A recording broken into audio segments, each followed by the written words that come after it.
Welcome everybody. My name is Linda Morgan. I'm the director of the Advising and Testing Center.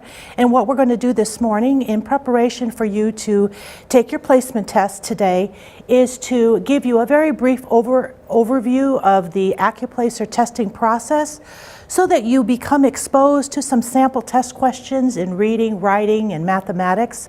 And probably most important, to give you some resources that you can go to in case you decide that you want to brush up a little bit on your skills and then come back and take Accuplacer again.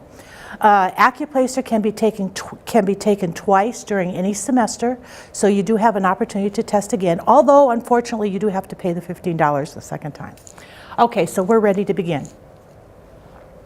So what is Accuplacer? As you know, Accuplacer is a computerized test designed to test your skill levels in reading, writing, and mathematics. And sometimes students come to us from high school with SAT or ACT scores. Sometimes those scores are not quite high enough to give you a placement. That's why your advisor told you you needed to take a placement test.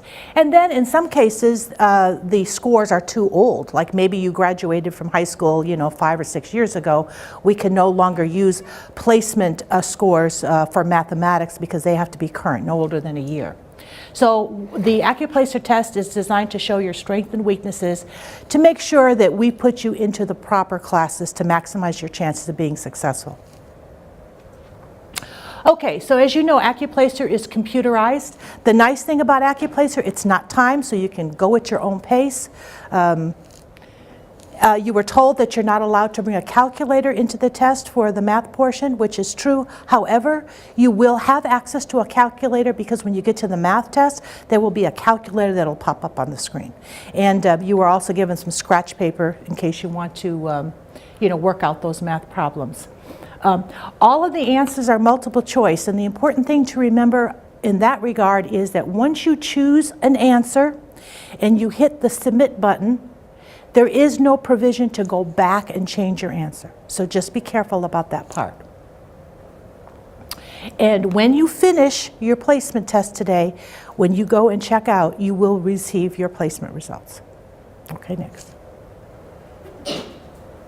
Okay, so the Accuplacer test has an English section, which is 20 questions of reading comprehension and 20 questions related to sentence skills. And when we say sentence skills, we're talking about measuring your knowledge of basic grammar. In the math section, the math test is progressive, and what that means is after you start missing 2 or 3 questions in a row, the test will stop. So it won't force you into having to answer calculus questions. So the math test will have about 17 to 25 questions, and there's arithmetic, elementary algebra, and college algebra. Okay. So reading comprehension. What are they trying to measure with reading comprehension? Can you pick out the main ideas of a passage? Can you identify the facts and the supporting details? Do you understand sentence relationship? How does one sentence relate to the other? Can you identify inference? In other words, what is the point of the passage? What's the logical conclusion the reader gains from reading the passage? What is the author's purpose? What's the point of the passage? And what type of rhetorical strategy did the author use to convince you to their point? Did they try to persuade you using examples, making analogies, or just through the use of logic? So how the author tried to persuade you to their point is called rhetorical strategies. Okay? Sentence skills, they're looking at your knowledge of subject and verb agreement. Can you identify modifiers, which to you is probably known as adjectives, like the red ball? The diction and logic, is the sentence logical and grammatically correct? Sentence structure, does it contain an appropriate array of nouns and verb tenses?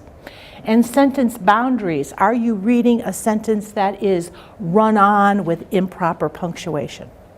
Okay, next. Arithmetic, that's computation with integers and fractions. You'll be introduced to decimals, percents, estimation, ordering, number sense, and there could be some word problems. Elementary algebra deals with real numbers, linear equations, inequalities, quadratic expressions and equations. That's kind of like Algebra 2 in high school. algebraic expressions and equations, and there may be some word problems with applications. Now what I'm going to do next is just going to expose you to some typical questions that you would see on the test. If you want to give the answer a try, you're welcome to do that, but this is not a testing part, okay? All right, so this is an example of a sentence skills question. It says, rewrite the sentence in your head following the directions given below. Keep in mind that your new sentence should be well written and should have essentially the same meaning as the original sentence. So here's the sentence. Although the sandpiper is easily frightened by noise and light, it will bravely resist any force that threatens its nest. So you need to rewrite this sentence beginning with, the sandpiper is easily frightened by noise and light. The next words will be, but it will bravely resist.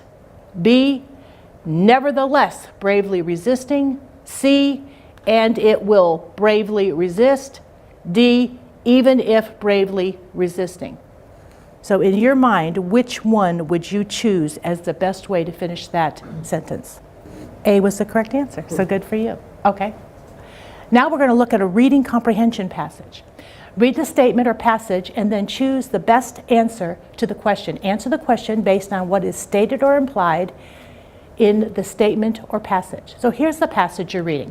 All water molecules form six-sided structures as they freeze and become snow crystals. The shape of the crystals is determined by temperature, vapor, and wind conditions in the upper atmosphere. Snow crystals are always symmetrical because these conditions affect all six sides simultaneously.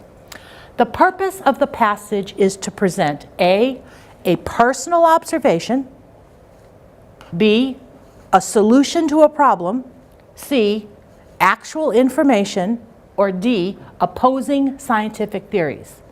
C. Once again, C was the correct answer. All right, next. Here is an example of a typical elementary algebra question. You would look at this equation, use your scratch paper, try to figure it out. These were the choices. She said -7. She chose B. Okay, go ahead.